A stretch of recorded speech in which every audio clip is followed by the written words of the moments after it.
வணக்கம், நான் உங்கள் டாக்டர் ஆஷாலின் பேசுகிறேன். இன்னைக்கு வந்துட்டு ஒரு வருஷத்துக்கு முன்னாடி என்னோட கிளினிக்கு பார்க்க வந்துட்டு நைட்டு 10 மணி ஆயிடுச்சு, இதுக்கு மேலே வெயிட் பண்ண முடியாதுன்னு சொல்லி ஒரு ஹஸ்பண்ட் அண்ட் ஒய்ஃப் திரும்பி நாங்கள் ஊருக்கே போயிட்டோம். ஒரு வருஷம் கழிச்சு திருப்பி இன்னைக்கு வந்தோம்னே எனக்கு ரொம்ப வருத்தமாக இருந்தது. ஏன்னா கிளினிக்லேருந்து 12 மணிக்கு நைட் கால் பண்ணியிருக்காங்க, உங்களோட டோக்கன் வந்துருச்சுன்னு. எனக்கு திட்டிங்களா அன்னைக்கு? திட்டலையா? திட்டுங்க, நான் வாங்கிக்கிறேன், தப்பு தான். அன்னைக்கு பார்த்துன்னா இவருக்கு வந்து என்னன்னா கிட்னி ஃபெயிலியர்ல இருக்காங்க. யூரியா வந்து 73 கிட்ட இருக்கு, கிரியேட்டின் 3க்கு மேல இருக்கு. அது இல்லாம அவருடைய வலது புறம் கண்ணு வந்து மேக்யூலர் டீஜெனரேஷன், கண் பார்வை வந்து சுத்தமா 0 ஆயிடுச்சு. இது லைட்டா ஆரம்பிக்குமோ என்கிட்ட வந்திருக்காங்க. அன்னைக்கே நான் வந்துட்டு பார்த்துருந்தா இன்னைக்கு அதை காப்பாத்திருக்கலாம். அன்னைக்கு வந்துட்டு பார்க்க முடியாம போயிடுச்சு. பட் இன்னைக்கு இது ஒரு பெரிய விழிப்புணர்வா இருக்கும் எல்லாருக்கும். கண்ணை தேய்ச்சிக்கிட்டே இருக்குது, விடாம கசக்கிட்டே இருக்கவங்களுக்கு இந்த மேக்குலர் டீஜெனரேஷன் வரும். கண் பார்வையே போயிடும். கண்ணை தேய்க்கக்கூடாது, கசக்கக்கூடாது நான் 100 தடவை கூட சொல்லியிருக்கேன். பட் நிறைய பேர் வந்துட்டு இதை எவ்வளோ சீரியஸாக எடுத்துக்கிட்டீங்கன்னு எனக்கு தெரியல. கண்ணை போட்டு தேய்ச்சிட்டே இருந்தீங்கன்னா உங்களுக்கு தின்னிங் ஆயிரும். கார்னியா கம்ப்ளீட்டாக டீஜெனரேட் ஆகி பார்வை போகும். இவரோட பிரதர்ஸ்க்கும் இப்படி இருக்கா, ஜெனட்டிக்காவும் வந்திருக்கு. ஜெனட்டிக்காவும் வரலாம் இவங்க ஃபேமிலியில். இப்போ நான் வந்துட்டு இவங்களுக்கு கிட்னியும் பாதிச்சிருக்கு. என்னோட சமீப காலமாக என்னோட எல்லா கிட்னி ஃபெயிலியர் பேஷண்ட்ஸ்க்கும் நான் சூப்பராக ஒரு மருந்து சொல்லி, ஒரு உணவு வீட்டில் சொல்லி எல்லா கிட்னி ஃபெயிலியர் பேஷண்ட்ஸ்க்குமே ஹீமோக்ளோபின் ரொம்ப கம்மியாகும். கிட்னி ஃபெயிலியர் பேஷண்ட்ஸ் எல்லாருக்குமே அயனும் கம்மியாகும், ஹீமோக்ளோபினும் கம்மியாகும். அவங்களுக்கு அதனாலேயே அவங்களுக்கு வந்துட்டு மூச்சு திணறல் இருக்கும். அவங்களுக்கு வந்துட்டு ப்ராப்பராக ஆக்சிஜன் டிரான்ஸ்போர்ட்டேஷன் உடம்பு ஃபுல்லாக இருக்காது. அவங்களுக்கு வந்துட்டு நிறைய பிரச்சனைகள் வரும். ஒரு சிம்பிளான உணவு சொல்லி கொடுக்குறேன். இப்போ ஒரு 6-7 மாசமா என்னோட பேஷண்ட்ஸ் எல்லாருக்குமே ஒரு கைப்பிடி கவுனி அரிசி, கருப்பு கவுனி அரிசி, அந்த கவுனி அரிசியோட 1 ஸ்பூன் வந்து கருப்பு எள்ளு போட்டு நைட்டே ஊற வச்சுட்டு அடுத்த நாள் அதை கஞ்சி செஞ்சு சாப்பிட சொல்றேன். நிறைய இல்லை, ஒரே கைப்பிடி, இப்படி கை ஃபுல்லாக எடுங்க. அந்த கவுனி அரிசியில் 1 ஸ்பூன் எள்ளு. இது வந்து ஹீமோக்ளோபினே குறையாம பார்த்துக்குது. எனக்கு கிட்னி சேவ் பண்ண ரொம்ப உதவுது. ஒரு சைடு எஃபெக்ட் வரலாம், என்னன்னா இதுல பாஸ்பரஸ் கூட இருக்கிறதுனால, ஆக்சலேட்ஸ் கூட இருக்கிறதுனால கிட்னி ஸ்டோனோ கிரானிக் கிட்னி டிசீஸ்ல சாப்பிட்றவங்களோ டாக்டரோட சூப்பர்விஷன் இல்லாம சாப்பிடக்கூடாது. என்னோட பேஷண்ட்ஸ்க்கு மட்டும் நான் சொல்றேன். ஏன் அப்படின்னா, நான் இந்த கிட்னியில் இருக்க கழிவுகள் வெளியேற்ற, இந்த பாஸ்பரஸ் பால் அக்யூமுலேட் ஆகாம இருக்கிறதுக்கு மெடிசன்ஸ் கொடுத்துட்டு இருக்கனால செம்ம ரிசல்ட்டுங்க, செம்ம ரிசல்ட். அயன் கண்டிப்பா எல்லாருக்குமே ஹீமோக்ளோபின் குறைஞ்சு 3 நாளைக்கு ஒரு தடவை எரித்ரோபாய்டின் இன்ஜெக்ஷன் ஏதாவது டாக்டர் வந்து சொல்லுவாங்க. மோஸ்ட்லி அதை எடுத்துக்க சொல்லி ரத்தம் குறையாம இருக்கிறதுக்கு. இல்லை நிறைய பேர் அயன் டேப்லெட் சப்ளிமெண்ட்ஸ் எடுக்கிறாங்க. நான் ஹோமியோலி ஹீமோக்ளோபினுக்கு ட்ராப்ஸ் கொடுத்துட்டு இருக்கேன். என்ன கொடுத்தாலும் இதுல இருக்கிற ரிசல்ட் சத்தியமா எதுலையுமே இல்லைங்க. அவ்வளோ சூப்பர் ரிசல்ட். கருப்பு கவுனி அரிசி ஒரு கை ஃபுல்லாங்க, 1 ஸ்பூன் எள்ளு, நீங்கள் பெரிய ஸ்பூனாக, அதாவது ஒரு நார்மல் ஆவரேஜ் ஸ்பூனுக்கு 1 ஸ்பூன், சின்ன டீஸ்பூன் ஐஸ்கிரீம் ஸ்பூனாக தான் 2 ஸ்பூன், புரியுதுங்களா? இதில் வந்து போட்டு ரெகுலராக அவங்களுக்கு நைட்டே ஊற வச்சுட்டு, முளைக்கட்டெல்லாம் வேண்டாம், ஊற வச்சுட்டு மறுநாள் காலைல சாப்பிட்டா அதோட ஹெல்த் பெனிஃபிட். நான் வந்து இது உங்களுக்கு ஷேர் பண்ணணும்னு நினைக்கிறேன். என்னென்னா, கருப்பு கவுனி அரிசி வந்து கிட்னிக்கு ரொம்ப முக்கியமான ஒரு ஆன்டி ஆக்சிடென்ட். அது வந்து ஆந்தோசைனின் இருக்கு, நிறைய வீடியோஸ் நான் போட்டிருக்கேன். அதில் என்னன்னா, கிட்னி ஃபைப்ரோசிஸ் ஆகாம, அதாவது மரம் பட்டு போகுதுல்ல தண்ணி இல்லாம, அந்த மாதிரி கிட்னியில் இருக்கிற செல்கள் பட்டு போகாம தடுக்குது கருப்பு கவுனி அரிசி. அப்புறம் கிட்னியோட இன்ஃப்ளமேஷனை குறைக்குது, அந்த வீக்கத்தை, அப்புறம் கிட்னி டேமேஜை தடுக்குது. இதுல ஃபைபர் நியூட்ரியன்ஸ் நிறைய இருக்கிறதுனால இது வந்து சுகரு, ஹை பிபி இருக்கவங்க சாப்பிட்டாங்கன்னா, சுகரும் கூடாது பிபியும் கூடாது. கிட்னி ஃபெயிலியர் பேஷண்ட்க்கு இதெல்லாம் பெரிய தலைவலி. அதனால இது கொஞ்சம் சப்போர்ட் பண்ணுது. நைட்டே ஒரு 12 மணி நேரம் ஊறணுங்க, இல்லைன்னா அதுக்கப்புறம் அதை கஞ்சியாக தான் செய்யணும் அரைச்சி, அப்போதான் ஈஸி அது செரிமானம். அப்புறம் இதில் வந்துட்டு ஆந்தோசைனின் இருக்கு, எல்லாருக்குமே அது தெரியும். இதில் ஒரே ஒரு விஷயம் என்னன்னா, ஹை லெவல் ஆஃப் பாஸ்பரஸும் பொட்டாசியமும் வெள்ளை அரிசி விட கூட இருக்கிறதுனால கிரானிக் கிட்னி டிசீஸ் பேஷண்ட்ஸ் வந்துட்டு டாக்டரோட பரிந்துரை இல்லாமல் சாப்பிடக்கூடாது. அதனால நான் என்னோட பேஷண்ட்ஸ் சாப்பிடலாம். ஏன்னா கிட்னி ஃபுல்லாக கிளென்ஸ் பண்ணி, கிட்னி பிளட் சர்க்குலேஷனை இன்க்ரீஸ் பண்ணி, நான் வண்டர்ஃபுல்லான மெடிசன் ஹோமியோபதியில் இருக்கும்போது அதோட என்னோட பேஷண்ட்ஸ் எல்லாருக்கும் இப்போ நான் சொல்ல ஆரம்பிச்சிட்டேன். கடந்த 4 மாசமா ஸ்ட்ரிக்டாக சொல்கிறேன், கண்டிப்பாக சாப்பிடுங்க, நான் பார்த்துக்கிறேன். ஏன்னா அது பெரிய பாதிப்பு, ஏதோ ரொம்ப நிறைய மருந்துகள் இருக்கிற பாதிப்புல கம்மி தான் இதில் இருக்கிற பாதிப்பெல்லாம். ஸோ இது ஒன்று.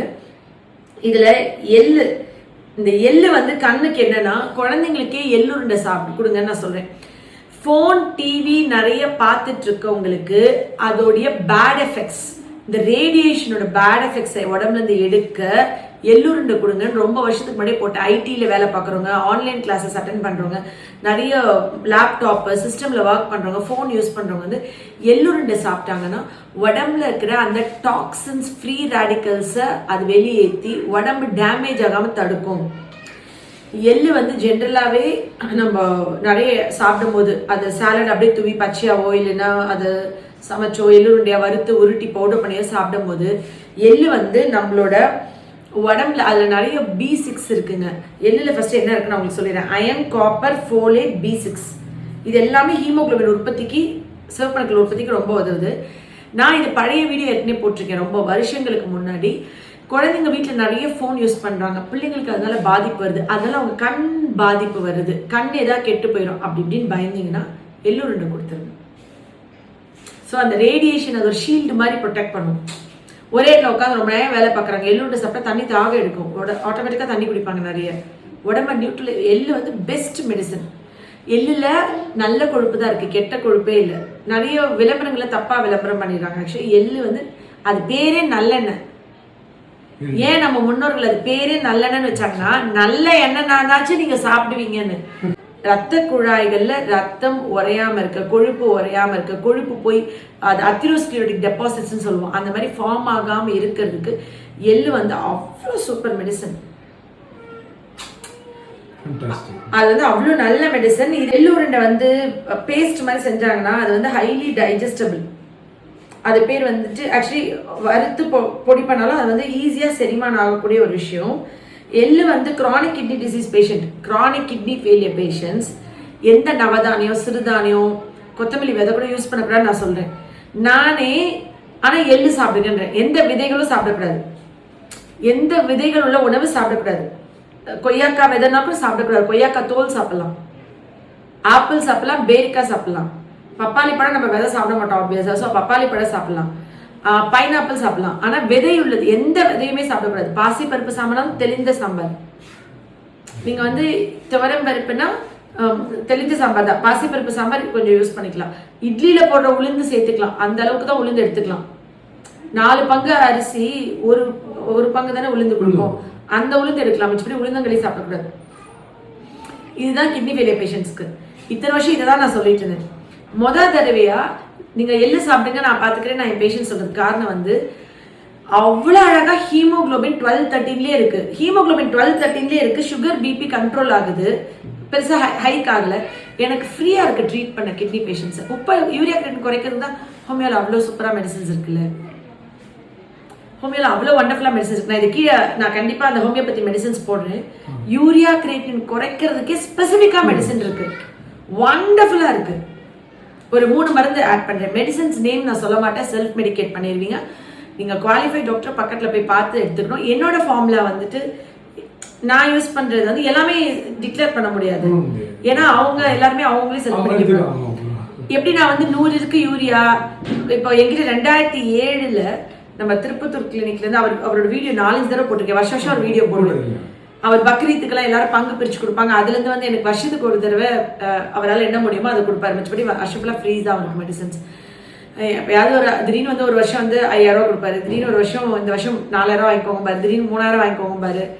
அப்புறம் அவரோட மூடு தான். அவருக்கு இந்த பக்ரீத் அப்ப உலகம் ஃபுல்லாக இருக்கிற முஸ்லீம் பேஷண்ட்ஸ் வந்து என்ன பண்ணுவாங்கன்னா, அவங்களோட கம்யூனிட்டியில் இல்லை ரிலீஜனில் யாராவது புவராக இருக்காங்க, வைத்தியத்துக்கு செலவழிக்க முடியாமல் இருக்காங்கன்னா அவங்களுக்கு வந்து ஏதாவது கிஃப்ட் கொடுப்பாங்களாம், இல்லாதவங்களுக்கு பக்ரீத் அன்னைக்கு.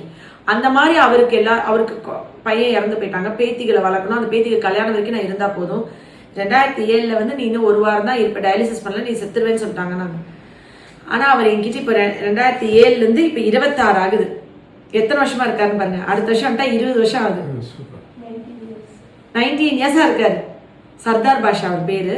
பேஷண்ட்டோட ஐடென்டிட்டியோ ஃபேஸோ ரிவீல் பண்ணக்கூடாதுன்றனால அவர் ஃபேஸோட போட்ட வீடியோக்கு நான் டெலிட் பண்ணிட்டேன். அப்புறம் மாஸ்க் போட்டு போட்டேன் ஒரு தடவை. அவர் வந்து இன்னும் நல்லா இருக்காரு. அவர் வந்து இந்த பந்தல் போடுறவர், அதனால அவருக்கு பெரிய வருமானம் இருக்காது. அதனால வருஷத்துல ஒரு தடவை பக்ரீத் முடிஞ்சோடனே எனக்கு வந்து ஃபீஸ் கொடுப்பாரு. மோஸ்ட்லி ஜூன்ல கொடுப்பாரு நினைக்கிறேன்.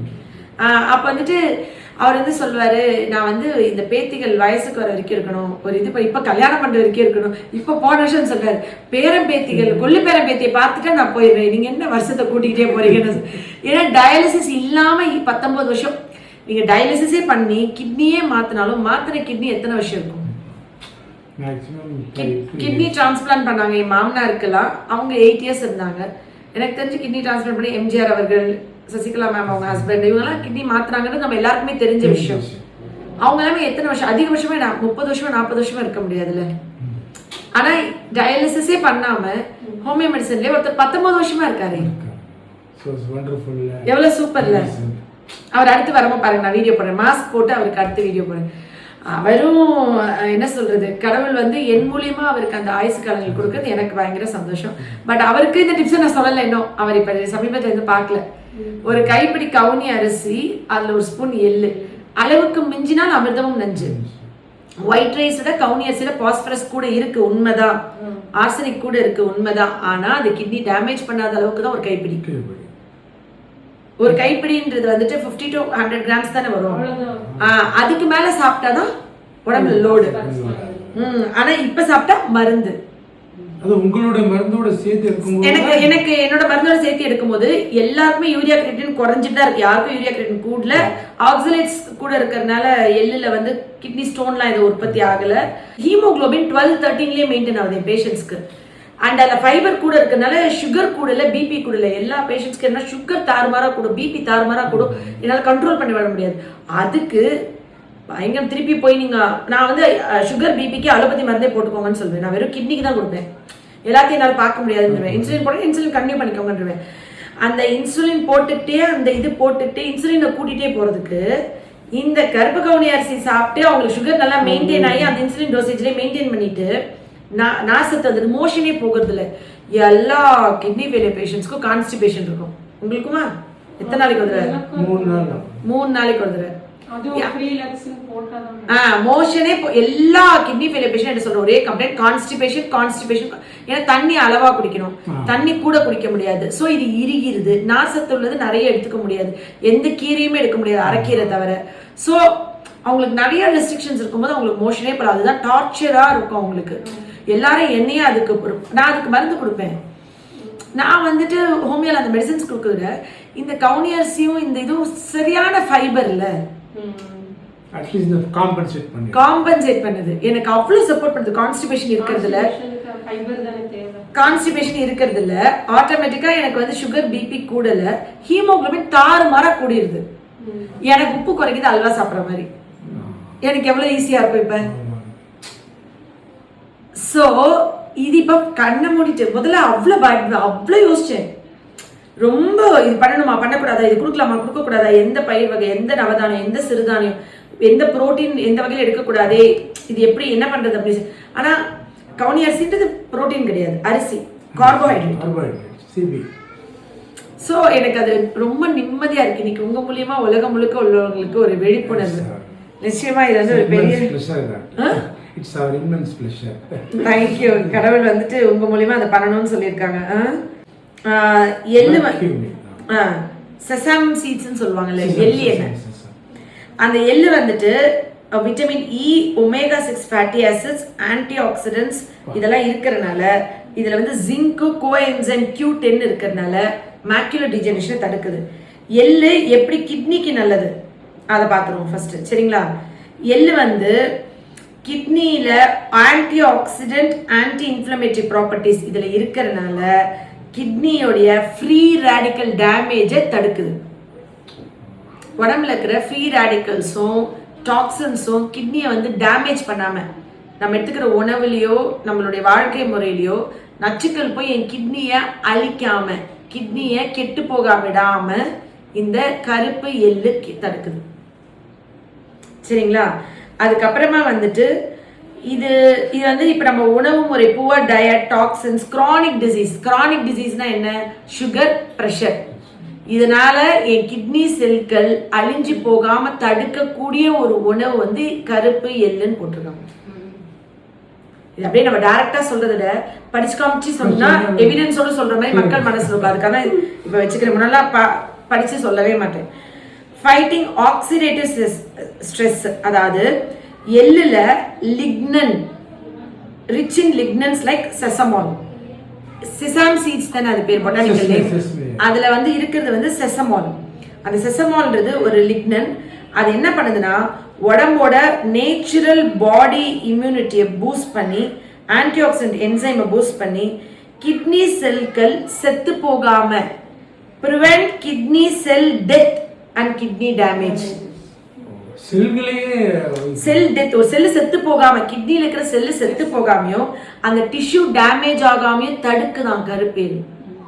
அப்ப சுகர் பிரஷர் இருக்கிறவங்களே டெய்லி சாப்பிட்ட உடனே ஒரு ஸ்பூன் எள்ளூர், ஒரு எள்ளூருண்ட தினசரி எடுத்தாங்கன்னா கிரானிக்கா இருக்கிற சர்க்கரை நோய், கிரானிக்கா இருக்கிற கிட்னி நோயினால, கிட்னி பிரஷர்னால, பிளட் பிரஷர்னால, கிரானிக்கா இருக்கிற சுகர்னாலையும், கிரானிக்கா இருக்கிறதுனால பிபினாலையும் அவங்களோட கிட்னி செல் செத்து போகாமையும் டிஷ்யூ டேமேஜ் ஆகாம இந்த எள்ளு தடுத்துரும். அப்ப கண்டிப்பா சுகர் இருக்கிறவங்க, பிபி இருக்கிறவங்க, கொலஸ்ட்ரால் இருக்கிறவங்க எள்ளுருண்டை தினசரி எடுத்துடணும். தினசரி ஒரு எள்ளுருண்டை எடுத்துட்டா சக்கரை நோய் இருக்கவங்களுக்கு ஒரு நாள் கிட்னி ஃபெயிலியர் ஆயிரும், பிபி ஹை பிபி இருந்துட்டு இருக்கவங்களுக்கு ஒரு நாள் கிட்னி ஃபெயிலியர் ஆயிரும். என்னைக்காலும் கிட்னி ஃபெயிலியர் ஆயிதான் நான் என் உயிர் போகுமான்ற பயத்தை நான் போக்கிக்கலாம். டெய்லி எள்ளு எடுத்துட்டே இருந்தா என் கிட்னியை பாதுகாத்துட்டே இருக்கும். அது என் கிட்னி கெட்டு போகாம தடுக்கும். வந்ததுக்கு அப்புறம் என்கிட்ட வர்றதை விட்டுருங்க. வராம நீங்க தடுக்க வீட்டுல என்ன பண்ணும், இன்னைக்கே உருட்டிருங்க எல்லா லேடிஸும் எள்ளுருண்டைய. நம்ம அதை வறுத்துட்டு சும்மா கொஞ்சோண்டு பனங்கருப்பட்டி போட்டு உருண்டை பிடிச்சிடலாம். அப்புறம் வந்து இது வந்து கிட்னி டிசீஸ, கிரானிக் இன்ஃப்ளமேஷன் தடுக்குது. கிரானிக் இன்ஃப்ளமேஷன் தடுத்து இது வந்துட்டு ப்ரிவென்ட்ஸ் ப்ராக்ரெசிவ் கிட்னி டேமேஜ். அப்புறமா சிசம் ஆயில்ல கிட்னி டேமேஜ் காஸ் பண்ணக்கூடிய ஹை கொலஸ்ட்ராலை இது கரெக்ட் பண்ணிடுது. ஸோ அவங்களுக்கு கொலஸ்ட்ரால்னால வரக்கூடிய கிட்னி டேமேஜை தடுக்குது. ஆமா, எள்ளு எண்ணெய் இல்ல, அது நல்ல எண்ணெய். ஸோ கிட்னி ஃபெயிலியர் பேஷண்ட்டுக்கு நல்ல எண்ணெய் நீங்க சமைச்சு கொடுக்கலாம். சூப்பர். ஸோ இது வந்து நிச்சயமா உங்க எல்லாருக்கும் ரொம்ப உதவியா இருக்கும்னு நினைக்கிறேன். இதுல நான் வந்து ஃபர்ஸ்ட்ல இருந்து லாஸ்ட் வரைக்கும் கிட்னி ஃபெயிலியர் பேஷண்ட்ஸ் எடுத்துக்கக்கூடிய அந்த ஹோமியோபதி மருந்துகள் ஒரு 3 மருந்து மட்டும் ஆட் பண்ணி விடுறேன். இதெல்லாம் அந்த யூரியா கிரியேட்டினை குறைக்குது அப்படின்றதுக்குள்ள மருந்து நேம் போடாம அந்த லிட்ரேச்சர் மட்டும் உங்களுக்கு ஆட் பண்ணி விடுறேன். எவ்வளோ அழகா ஹோமியோ மெடிசன் கிட்னியை காப்பாது. அவ்வளோ கிட்னி ஃபெயிலியர் பேஷண்ட்ஸ். ஆனால் 150 யூரியா கிரியேட்டின் 10க்குள்ள மட்டும் தான் நான் இப்போ ட்ரீட் பண்றேன். யூரியா 150க்கு மேல போயிட்டா, கிரியேட்டின் 10க்கு மேல போயிட்டா டயாலிசிஸ் பண்ணிட்டே மருந்து எடுங்கன்னு சொல்றேன். ஏன்னா முதல்ல வாரத்துக்கு 1 டயாலிசிஸ் ஆரம்பிப்பாங்க, அப்புறம் 2 ஆக்குவாங்க, அப்புறம் வாரத்துக்கு 3 டயாலிசிஸ் ஆக்குவாங்க. ஹோமியோ மெடிசன் எடுக்கும் போது 3 டயாலிசிஸ் பண்ணிட்டு இருக்குமா என்கிட்ட வந்தா கூட நான் வந்து யூரியா வந்துட்டு 70 கீழேயும் கிரியேட்டின் 5 கீழே கொண்டுட்டேன்னா என்ன பண்ணுவேன்னா 3 டயாலிசிஸ் 2 ஆக்குவேன், 2 1 ஆக்கி 1 மெயின்டைன் பண்ணுவேன். இப்போ 3 டயாலிசிஸ் பண்ணிட்டு யூரின் 500 ml கம்மியா போகுதுன்னா முதல்ல அவங்க யூரின் அவுட்புட்டை 500 ml மேல ஆக்கிட்டு டயாலிசிஸ்க்கு முன்னாடி யூரியா 90 கீழே, கிரியேட்டின் வந்து ஒரு 6 or 7 கீழே இருக்குன்னா அப்புறம் 3 2 1 ஆக்குவேன். ஒரு டயாலிசிஸ் போயிட்டு இருக்கவங்களுக்கு ஹோமியோ மெடிசன்ஸ் கொடுத்துட்டே வந்து யூரியா வந்து அதே மாதிரி 60 கீழே, கிரியேட்டின் 3 கீழே வந்து இருக்குன்னா அவங்களுக்கு வந்து அந்த ஒரு டயாலிசிஸ் 15 days ஒன்ஸ் போய்க்கோங்கன்னு சொல்லுவேன். அப்புறம் யூரின் வந்து அவுட்புட் 3/4 லிட்டர் மேலே போயிட்டே இருக்காங்க. வெயிட் வந்து 2 கிலோக்கு மேலே கூடலை, 2 கிலோ வெயிட் கூடலை, 2 நாளைக்கு வந்து 2 கிலோ கூடிடும் இல்லையா, அந்த 2 கிலோ வெயிட் கூடலை, மூச்சு திணறல் இல்லை, அவங்களுக்கு பிபி எல்லாம் மெயின்டைன் இருக்குன்னா சுகர் பிபி மருந்து மட்டும் சாப்பிட்டுட்டு டயாலிசிஸ் குவிட் பண்ணுங்கன்னு சொல்லுவேன். கரெக்டா இருக்கா இந்த ஆர்டர்? ஸ்டேஜ் பை ஸ்டேஜ் எந்த ஸ்டேஜ்ல எவ்வளவு நிப்பாட்ட முடியும்ன்றது. அட்லீஸ்ட் என்னால் டயாலிசிஸ் ஒண்ணு கூட குறைக்க முடியல, எனக்கு மூச்சு தண்ணல் வந்துடுது, எனக்கு வெயிட் போடாம பாத்துக்குவேன், மூச்சு தண்ணல் வராம பாத்துக்குவேன். அவங்களுக்கு வந்துட்டு அடுத்து அந்த டயாலிசிஸ் பண்ண உடம்புல ஹீமோகுளோபின் ஃபுல்லா குறைஞ்சு ஆள் ஒண்ணுமே இல்லாம வீக் ஆகி டயாலிசிஸ் பண்ண அப்படியே ரொம்ப சோர்ந்து அந்த பெயின் அந்த டயாலிசிஸ் அடுத்தடுத்த ஆர்கன் பாதிக்காம ஃபெயிலியர்ல ஹார்ட்லாம் போகாம இந்த டயாலிசிஸ்லயே அவங்க உடம்பு ஓரளவுக்கு மேனேஜ் பண்ற மாதிரியாச்சும் கொண்டு வருவேன். எனிஹவ் ஹோமியோ மெடிசன்ஸ் படுபயங்கரமா சப்போர்ட் பண்ணும். Love you all. நன்றி.